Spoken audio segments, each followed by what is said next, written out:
Hey everybody, this is Praxis, and today is a day of kind of rectifying errors of the past. This morning I've been working on getting this floor ground up. If you recall, I mentioned that because I had a little too much water in the mix of concrete, there was kind of like a chalky surface to the top of it. And yesterday I talked about taking these two cinder blocks and doing this. Yeah, I did that for a while, but that got really tiring. So I adapted it. So what I'm doing, what I have been doing, is just using one for support and doing it with one arm and kind of fanning out in kind of a radius around, wherever my central point is. I'm kneeling on this piece of wood, and then leave that one there, and then do the other arm. So it's kind of good exercise. I think it's like that mountain climbing exercise thing, and it's working on the floor. I'm using this little wire brush wherever there's little grooves that I need to get into, but all I've got left is this area over here. All the rest of the floor is done.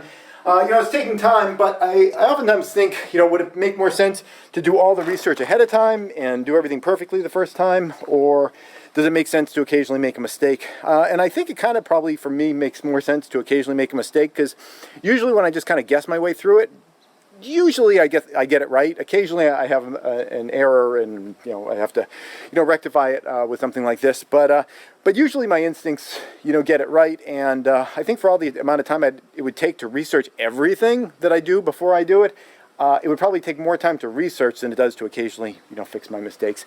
And this is another mistake that I need to fix right over here.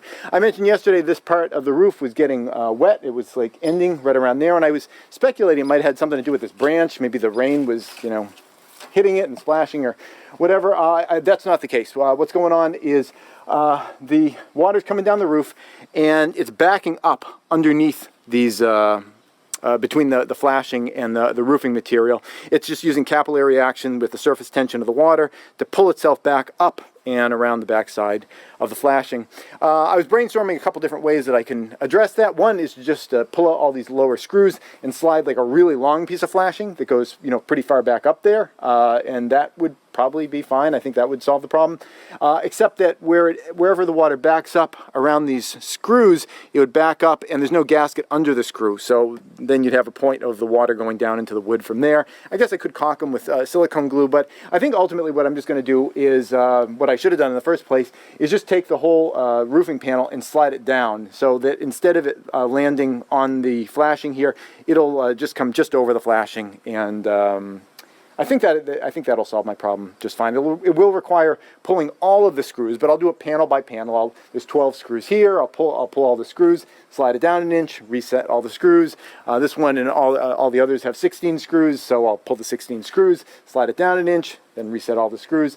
It'll take a little bit of time, but I think that'll be the better solution. I've never run into this before, and I have done a similar setup to this in the past, like up on the house. I've done it up there, but I think the reason that this one is backing up is because the slope of this roof is a lot more mild than other roofs that I've done in the past, and I think the balance between gravity pulling the water down and capillary action, with the surface tension of the water pulling it up, with this where it's a more shallow slope, the gravity is not overcoming it the way it does on other roofs that I've done in the past. So that was a little bit of a learning curve, just because this is this is the least shallow. This is the most shallow roof, the least steep roof that I've ever done ever, and because of that, it's behaving a little bit differently. But that's fine. It's a learning curve, and again, like I said, I think it probably would be more time to research everything ahead of time than it is to just occasionally make a mistake and have to fix the mistake.